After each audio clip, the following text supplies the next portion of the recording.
The flashing red and blue lights cut through the night, but it wasn't a wanted criminal in the back seat. It was a decorated U.S. Army general, handcuffed and humiliated on the side of a quiet highway. The officers thought they had all the power. They had no idea who she was, and even less idea how badly they were about to ruin their own lives. The night air was cool, the sky an endless stretch of black velvet sprinkled with stars. General Maya Reynolds drove alone along the nearly empty Virginia highway, the low hum of her government-issued SUV the only sound in the stillness.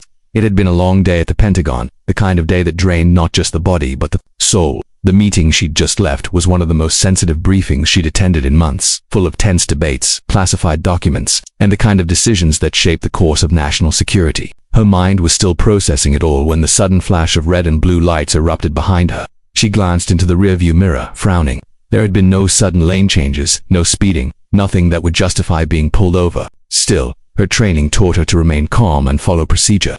She signaled and eased her vehicle onto the shoulder, rolling down the window as the patrol car stopped a few feet behind her. In the side mirror she could see two officers, stepping out, their silhouettes sharp under the glow of the headlights. One was tall and broad-shouldered, the other lean and wiry, moving with the restless energy of someone itching for confrontation. The tall officer approached first, shining his flashlight directly into her face. "License and registration," he barked, his voice carrying no greeting, no courtesy. Maya nodded and reached for her purse, moving slowly, deliberately. She handed him both her driver's license and her military identification card. His eyes lingered on the ID for only a moment before his jaw tightened. The wiry officer leaned in from the passenger side window, his gaze cold and assessing. "You were doing 75 in a 50 zone, the tall one said flatly. "That's not correct," Maya replied, her tone calm but firm. "I was driving at 53, maybe 54. My vehicle is equipped with GPS tracking. You can confirm the exact speed." Her answer didn't sit well with him. His lips curved into a smirk, the kind people wear when they think they've already won. "Step out of the vehicle, ma'am." Maya hesitated. This was far from standard for a minor speeding accusation, if it was even true. She knew her rights. "Officer, is there a specific reason for me to step out? I am on official duty and transporting sensitive materials. If there's a misunderstanding, we can resolve it here." The wiry officer suddenly snapped. "I said get out of the car." His voice cracked through the night air like a whip, startling even the crickets into silence. She took a slow breath and unbuckled her seatbelt as she stepped out. The tall officer moved behind her. In one swift motion, he grabbed her wrists and yanked them back. The cold bite of steel closed around her skin. She stiffened, not out of fear, but out of sheer disbelief. "You are making a serious mistake," she said, her voice even but edged with warning. "Save it," the wiry one sneered. "You people always have some excuse." The "you people" landed like a stone in her stomach. She'd heard that tone before, always the same, always dripping with the same contempt. She asked, calmly but firmly, for her phone. "I need to make a call to the Pentagon. This is a matter of national security." The tall officer laughed under his breath and plucked the phone from her jacket pocket, tossing it carelessly onto the front seat of their cruiser. "You're not calling anyone." They guided no shoved her toward their patrol car, the wiry one muttering a racial slur so quietly it was almost a whisper. Almost she heard it, and they knew she heard it. Inside the cruiser, the faint smell of stale coffee and sweat filled her lungs. The divider glass reflected her face back at her, calm but shadowed with a growing storm of thoughts. Her training told her not to escalate the situation. Her instincts told her this wasn't going to be resolved quickly. They drove her to a small precinct far from the main city. No one spoke during the ride, except for the wiry officer chuckling at some joke the tall one made under his breath. At the station, they led her into a cramped, dimly lit room and left her there in handcuffs. Hours seemed to pass, the clock's slow ticks echoing in the silence. No one asked her name, no one offered her water, no one read her any rights. But in the Pentagon, her absence was already setting off alarms. General Reynolds was supposed to check in within 30 minutes of leaving the building. Security staff were trying to reach her through secure lines, finding nothing but silence. They began a quiet but urgent search, tracing her vehicle's GPS, discovering it had stopped in a location that raised more questions than answers. Back in the holding room, Maya sat upright, her back straight despite the weight of the cuffs. Every movement was deliberate, every breath controlled. She had been in war zones, faced armed insurgents, negotiated with hostile leaders. She was not about to let two small-town officers break her composure. Still, she knew one thing with absolute certainty. This was more than just a wrongful arrest. This was prejudice with a badge. And the men holding her had no idea just how badly they had miscalculated. The clock on the precinct wall ticked louder than it should have, each second stretching into an hour. General Maya Reynolds sat motionless in the cold metal chair, her wrists still bound in the biting steel cuffs. She could feel the weight of the officer's arrogance pressing down on the room, even though neither of them was inside with her now. Somewhere in the building she could hear the muffled hum of conversation, an occasional burst of laughter that sounded too casual for the seriousness of what they had just done. They thought she was powerless. They thought they had the upper hand. Meanwhile, across the river in Washington, D.C., the Pentagon's late-night operations floor had shifted from its usual quiet hum to a focused urgency. A young operations officer named Lieutenant Harris was the first to notice something was off.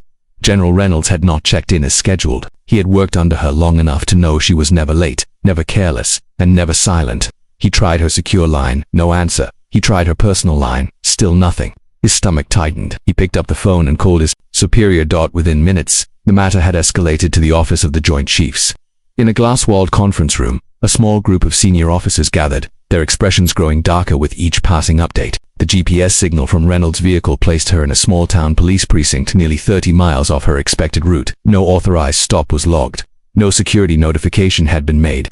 The senior intelligence officer in the room, a woman named Colonel Dana Foster, ordered a rapid background check on the precinct and every officer on duty. "We keep it quiet for now," she said, "but we move. She's not just a general, she's carrying classified material. This is a breach." Back in the holding room, Maya was watching, listening, reading the silence around her. She knew the Pentagon would realize something was wrong. The real question was how long it would take them to locate her, and how far these two officers would go before that happened. The door finally creaked open. The tall officer stepped in, followed by the wiry one, both wearing smug expressions. "Enjoying your evening?" the wiry one asked, leaning against the wall like he owned the room. Maya met his gaze without blinking. "You're committing a federal offense. Two, in fact. You've detained a senior military officer without cause, and you've interfered with classified operations. That's not counting your unlawful seizure of personal property and your racial misconduct." The tall officer laughed, a short, dismissive sound. "Lady, you're in our world now. Out here, we don't care about your little army games. You're just another mouthy driver who couldn't follow instructions." Maya didn't respond. She didn't need to. Every word they spoke was digging their own graves. In the communications center at the Pentagon, a classified alert had already gone out to the Defense Protective Service, the Pentagon's own law enforcement branch, as well as the FBI. A small convoy was mobilizing. Black SUVs were rolling out under the cover of night, carrying agents in suits who looked more like bankers than federal operatives. But their purpose was clear: get the general out, quietly if possible, forcefully if necessary. At the precinct, the youngest officer on the night shift, a rookie named Officer Daniels, had been watching from the desk. He had seen the name on the arrest sheet. At first it hadn't clicked, but curiosity had gotten the better of him, and he'd pulled up her profile on the police database. The more he read, the colder his blood ran. Four-star general. Multiple combat commendations. Former head of Joint Special Operations Command. And tonight, she had been at the Pentagon. Daniels glanced toward the holding room door, then toward the older officers laughing in the break room. He was new, barely 3 months into the job, and this was not a battle he wanted. But he also knew this was spiraling into something far beyond a routine arrest. He quietly slipped into the back office and made a call to the county sheriff, bypassing his direct supervisors. His voice was low, urgent. "Sir, you need to come down here, right now. We've got someone in custody who I think this is a mistake, a big one." The sheriff's arrival was slower than the Pentagon's response. 30 minutes later, the rumble of engines echoed outside the precinct. The tall officer peered out the window and frowned. A convoy of dark SUVs was pulling up, their windows blacked out, their movements precise and deliberate. Men and women in tailored suits stepped out, flashing credentials too quickly to read but impossible to question. Colonel Foster was among them. She didn't waste time. She walked straight past the startled desk sergeant and pushed open the door to the holding room. "General Reynolds," she said crisply. "Are you unharmed?" Maya stood, the chair scraping softly against the floor. "Physically, yes, professionally furious." The wiry officer stepped forward. "You can't just..." Foster turned on him with a glare that could have cut glass. "You've just unlawfully detained a flag officer of the United States military and obstructed a federal operation. I would advise you to stop talking unless you want to add obstruction of justice to your list of charges." The two officers' confidence faltered for the first time. The room seemed smaller now, the weight of their mistake pressing in from every side. They didn't yet realize it, but their careers, their reputations, and possibly their freedom were already slipping away. Maya was uncuffed within seconds. She didn't spare the officers a glance as she walked out, her posture unshaken. Outside, the convoy waited, engines idling. She stepped into the back seat of the lead SUV, the door closing with a solid, final click. The convoy pulled away, leaving the precinct lights fading in the distance. Inside, the two officers stood in stunned silence, the realization dawning too late the world they thought they controlled had just collapsed around them. The next morning, the sun rose over the small Virginia town as if nothing had happened. But inside the precinct, the air was heavy and tense. The tall officer, Sergeant Cole, sat at his desk pretending to fill out reports, though his pen barely moved across from him. Officer Briggs, the wiry one, paced like a caged animal, his nerves showing in every restless step. Neither had slept. Both had spent the night replaying the convoy's arrival, the woman in the sharp suit, the sudden realization that the woman they had cuffed on the side of the highway wasn't just some driver with an attitude. By mid, that unease turned into fear. A county sheriff's vehicle pulled up outside, followed by two unmarked sedans. Inside the station, a man in a crisp gray suit introduced himself as Special Agent Lucas from the FBI's Civil Rights Division. His voice was calm, polite, but there was no mistaking the authority in his presence. He asked to see both officers in the interview room. Cole tried to mask his irritation. "We've got work to do here," he said. Lucas only smiled faintly. "So do we." The interviews were not friendly. Agent Lucas began with the basics: the stop, the alleged speeding violation, the decision to order her out of the car. At each step, he asked for specifics: speeds, distances, exact words exchanged. Cole's answers were vague, full of pauses. Briggs was worse, his responses sharp and defensive, his voice betraying a mix of anger and fear. Every time Lucas circled back to their refusal to let her make a phone call, or the fact that she was held without being read her rights, Briggs' jaw tightened. Meanwhile, in Washington, the situation had already escalated beyond their control. The Secretary of Defense had been briefed, and the incident was now part of an internal Pentagon investigation into misconduct against a high-ranking officer. The details were being carefully managed to avoid public leaks for now, but everyone in the room knew that secrecy was fragile. If the story broke before they were ready, the political fallout would be swift and unforgiving. Colonel Dana Foster was leading the internal review. In her office, she studied the security logs, GPS records, and every scrap of data collected from the precinct overnight. Body cam footage was the key. She had copies of both officers' recordings, and the video left little room for interpretation. It showed Maya Reynolds calmly providing her identification, explaining her position, and requesting to contact the Pentagon. It also captured Briggs' muttered racial slur, audible enough that any jury would hear it.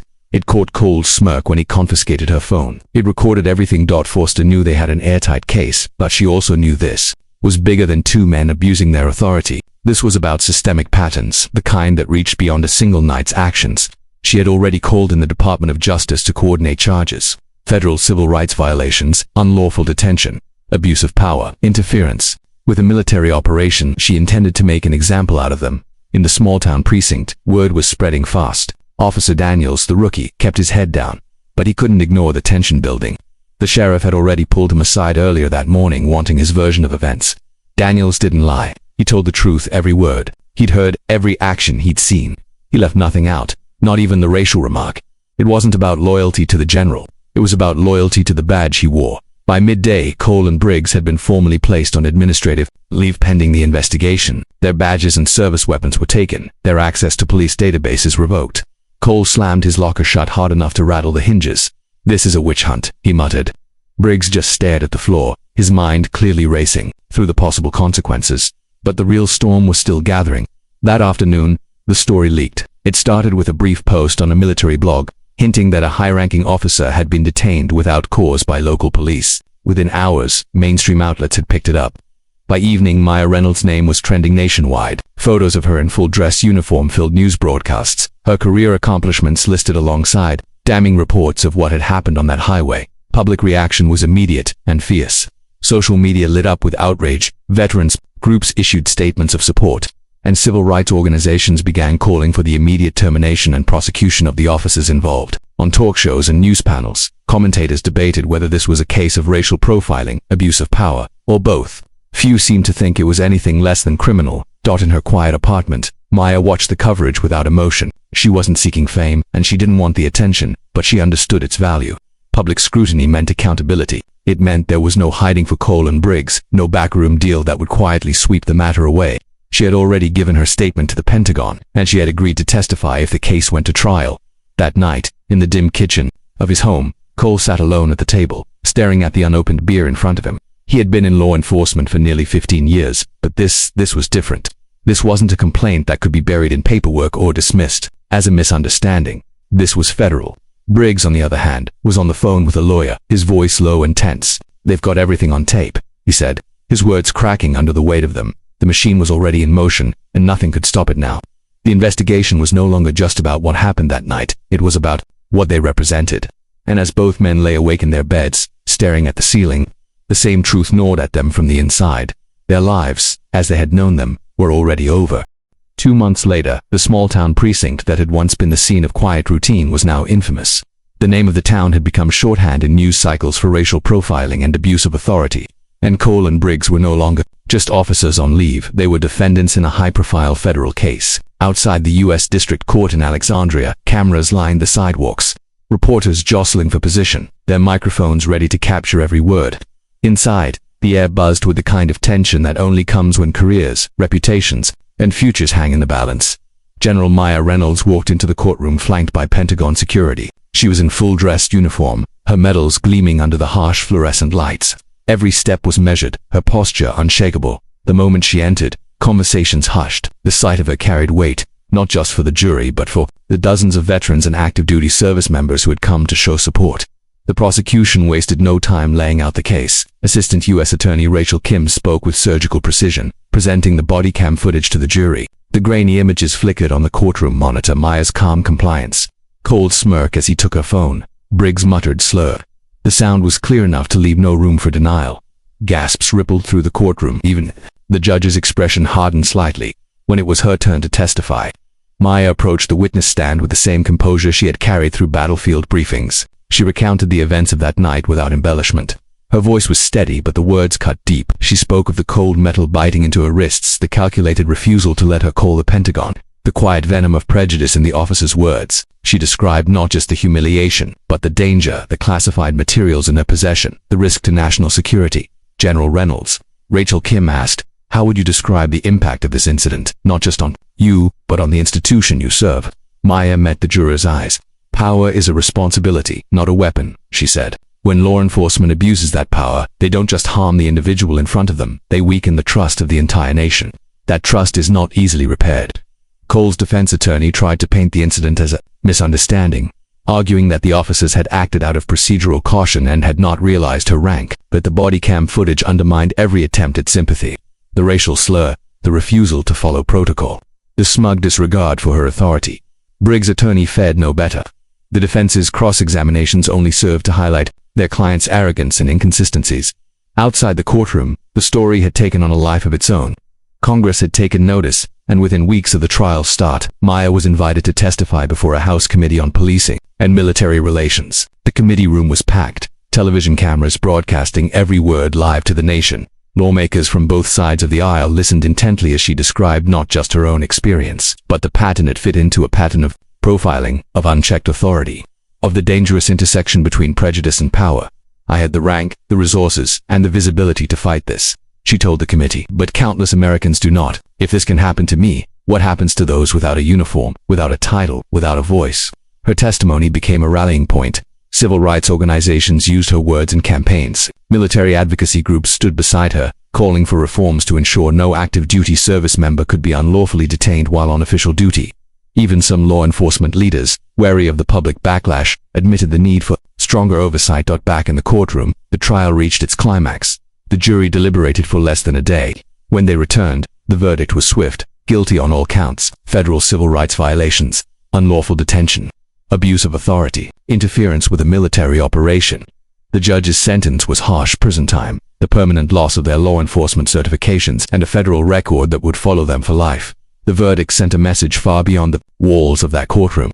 It told officers across the country that there were lines that could not be crossed without consequence. It told communities that justice, while often slow, could still be served. And for Maya, it was both a personal vindication and a sobering reminder of the work still ahead. As she left the courthouse, the cameras flashed again, but she didn't stop to speak. She walked past the reporters, past the shouts of questions, into the waiting SUV. In the quiet of the back seat, she exhaled for what felt like the first time in months. The fight wasn't over, not for her, not for the people she now spoke for, but this chapter at least had been closed.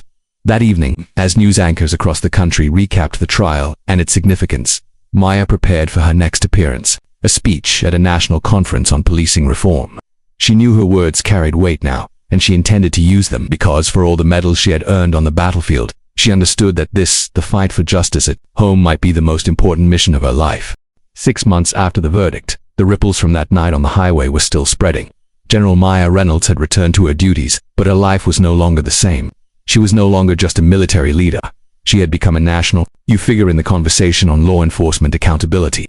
Her days were split between high-level defense briefings and speaking engagements across the country, where she stood before crowds of civilians, veterans, and community leaders to talk about what had happened and what needed to change. She had pushed for a bill requiring every law enforcement agency to follow strict protocols when detaining military personnel on official duty, and it had gained rare bipartisan support. Her testimony, her story, had made it impossible for lawmakers to ignore. For Cole and Briggs, the world had closed in. Prison had stripped away the swagger they once wore like armor. News of their incarceration had followed them inside, and they learned quickly that respect was not given to disgraced officers. Letters from family became less frequent. Friends drifted away.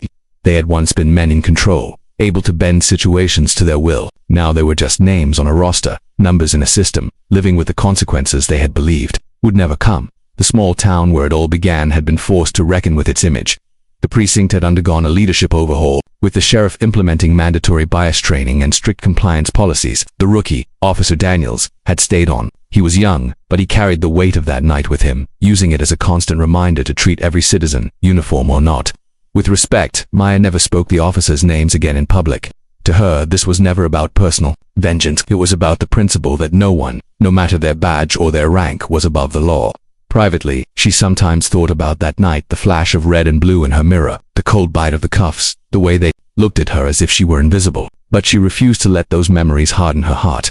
She had seen enough of the world to know that change came slowly, and only if you kept pushing.